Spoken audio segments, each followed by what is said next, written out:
दोस्तों, आपने मेरे चैनल को अभी तक सब्सक्राइब नहीं किए तो सब्सक्राइब करें, बेल आइकन को प्रेस करें और लाइक करें, क्योंकि मैं आपके लिए इस तरह का यूनिक क्वालिटी का वीडियो लाता रहता हूँ। यहाँ पे देखिए, मैं आपको विभाज्यता की जांच के नियम के बारे में बताने वाला हूँ। सबसे पहला जो संख्या है हमारा वो है 2 से विभाज्यता की जांच करना है। तो यहाँ पे आप देख सकते हैं, यहाँ पे है कि लिखा हुआ है, यदि किसी संख्या की इकाई के अंक 0, 2, 4, 6, 8 हो तो वह संख्या 2 से पूर्णतः विभाजित होगी। 20, 62, 64, 26, 18 ये सब देखिए, इसमें आखिरी में 0, 2, 4, 6, 8 है। तो ये सभी संख्या और ऐसे कोई भी संख्या जिसके इकाई में 0, 2, 4, 6, 8 होंगे वो 2 से विभाजित होंगे। तो जितना भी सम संख्या है वो सभी 2 से विभाजित होंगे, आप एक तरह से कह सकते हैं। तो इकाई में इन 5 अंक में से कोई भी एक अंक होना चाहिए। तो इस प्रकार से यहाँ पे एग्जांपल देखिए, 18 से 2 से हम लोग अगर विभाज्य है लिखे हैं तो इसको जांच करेंगे तो देखिए 18 को 2 से भाग दिए तो हमारा आंसर 9 आया। 21 को जबकि हम लोग 2 से भाग दिए, इकाई में देखिए 0, 2, 4, 6, 8 में से कुछ भी नहीं है, 1 है। तो इसको 2 से डिवाइड किए तो देखिए शेषफल 1 आया। तो ये 2 से पूर्णतः विभाजित नहीं हुआ। लेकिन 18 को 2 से डिवाइड किए तो शेषफल 0 आया, इसका मतलब ये 2 से पूर्णतः विभाजित हो गया।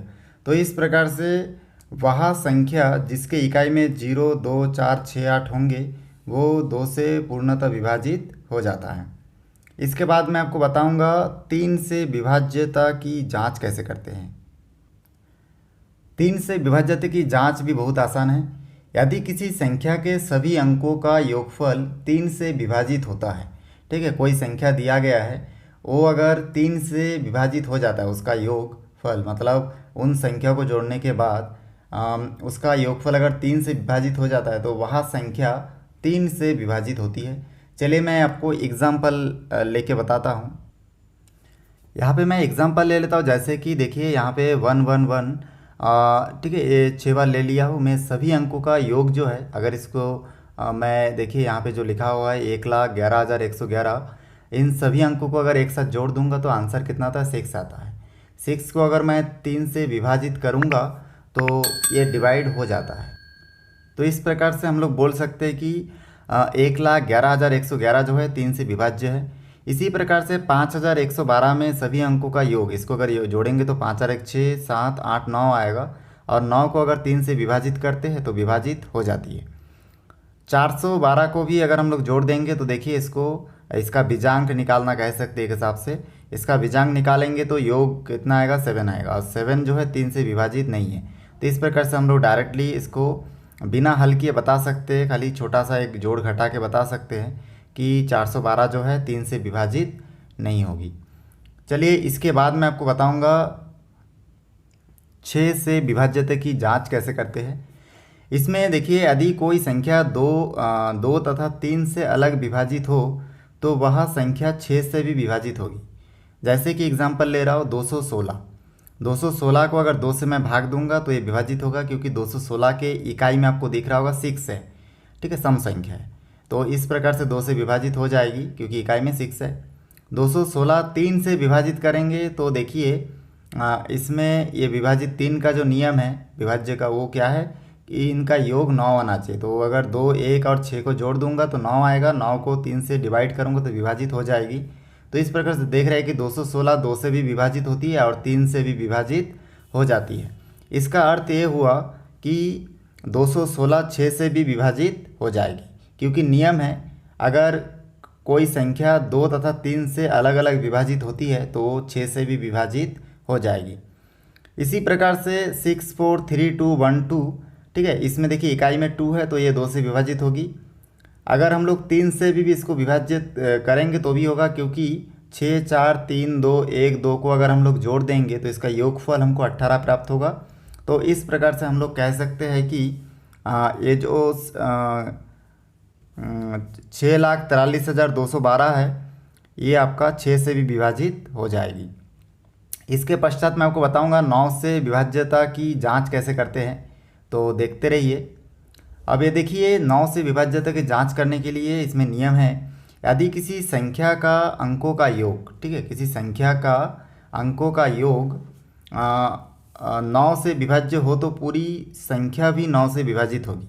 जैसे कि एग्जांपल ले रहा हूँ, देखिए 3663, ठीक है। अब इसको देखिए, इनका जो योग है, ठीक है, इनका योग कितना आ रहा है, 18 आ रहा है। और 18 को अगर हम लोग 9 से भाग देंगे तो ये 18 9 से भाग चला जाएगा, 9 दूनी 18 होता है, जिसमें 9 का भाग पूरा पूरा चला जा रहा है। इसका अर्थ ये हुआ कि 3669 जो है 9 से विभाज्य होगा, ठीक है, विभाजित होगा। इसके बाद मैं आपको बताऊंगा 5 से विभाज्यता की जांच कैसे करते हैं। 9 से विभाज्यता की जांच के पश्चात हम लोग देखेंगे 5 से विभाज्यता की जांच। देखिए 5 से विभाज्यता की जांच, यदि किसी संख्या में इकाई का अंक 0 अथवा 5 हो तो वह संख्या 5 से विभाजित होती है, ठीक है। कोई भी संख्या की इकाई में अगर 0 या 5 रहेगा तो वह 5 से विभाज्य हो जाएगा। जैसे कि 1045, ठीक है, 5 से विभाज्य है क्योंकि इसमें इकाई में देखिए 5 है। अब यहाँ पे नियम भी है कि 0 या 5 होगा तो वो संख्या 5 से डिवाइड हो जाएगा, भाग चला जाएगा। 940 में भी इकाई में देखिए 0 है, इसलिए 5 से विभाजित हो जाएगा, ठीक है, 5 से विभाज्य है। ये आप डायरेक्टली देख के बता सकते हैं। अब मैं आपको जानकारी दूंगा 10 से विभाज्यता का जो नियम है, इसमें लिखा है यदि किसी संख्या के इकाई का अंक 0 हो तो वह संख्या 10 से विभाज्य होगी। जैसे कि 1000 में देखिए इकाई में क्या है, 0 है, तो 10 से विभाज्य होगी। 2130 में इकाई में देखिए 0 है, इसलिए 10 से विभाजित होगी। उसके बाद इसमें लिखा हुआ है, देखिए 5003 में 10 से विभाज्य होगी क्योंकि ये देखिए इकाई में क्या है आपका, सॉरी 5003 जो है 10 से विभाजित नहीं होगी क्योंकि इकाई में क्या है, 3 है, तो 3 नहीं होना चाहिए। 10 से विभाज्य तभी हो जा पाएगी जबकि इकाई में 0 होना चाहिए। तो इस प्रकार की इसकी इकाई में 0 नहीं है, 3 है। इसका अर्थ ये हुआ कि ये जो 5003 है 10 से विभाज्य नहीं है।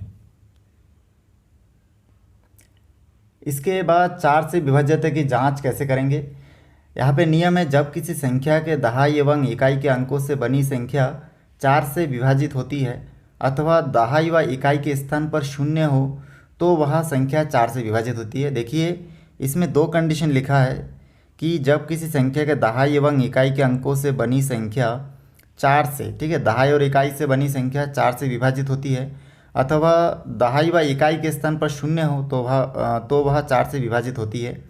जैसे कि इसमें ले रहे हैं हम लोग, चलिए इसमें ले रहे हैं हम लोग, ठीक है, 79,412 में दहाई एवं इकाई के अंकों से बनी संख्या 12 है।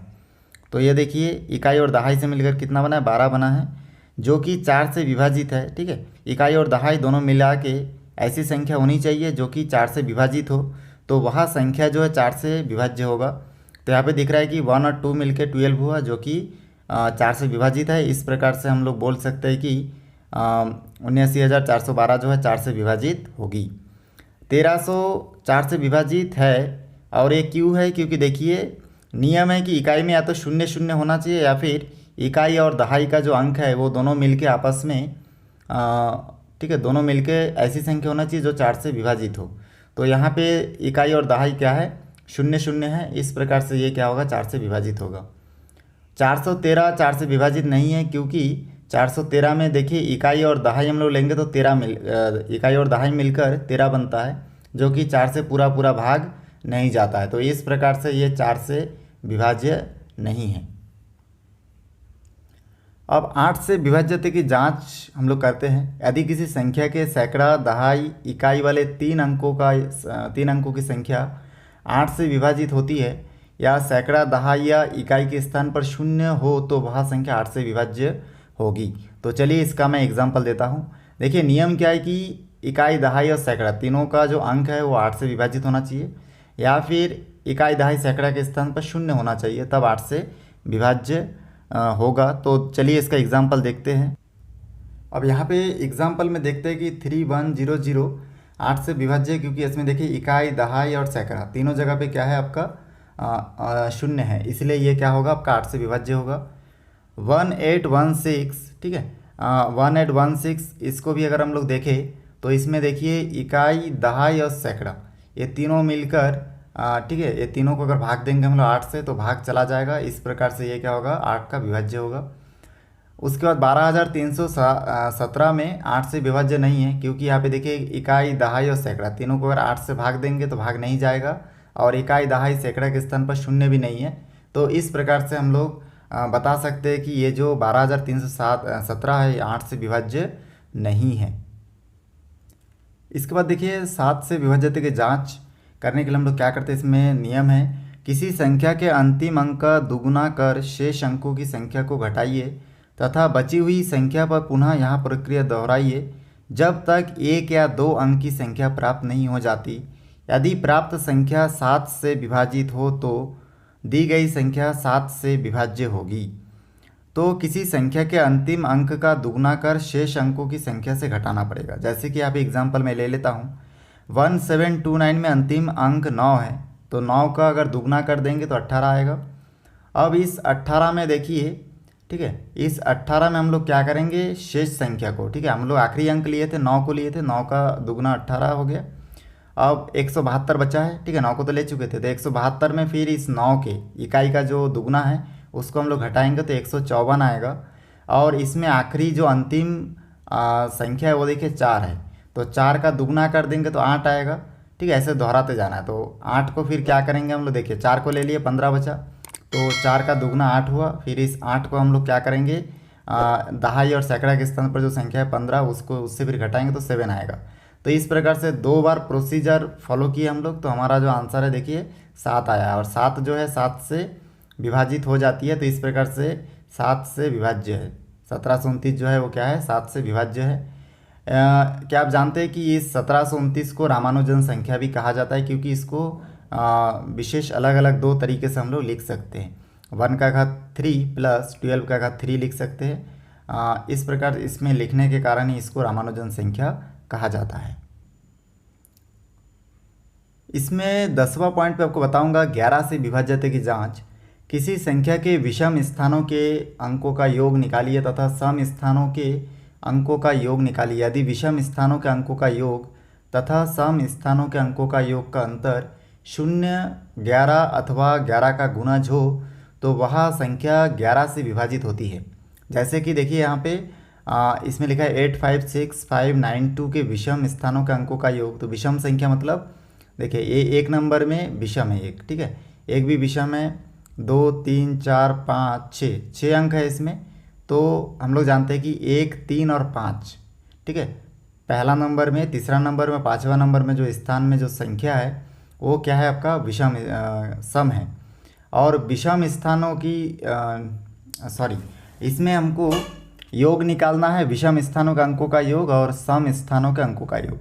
तो सम स्थानों का अंकों का योग देखिए, विषम स्थानों का अंकों का योग है 8, 6 और 9, और सम स्थानों के अंकों का योग क्या है 5, 5, 2।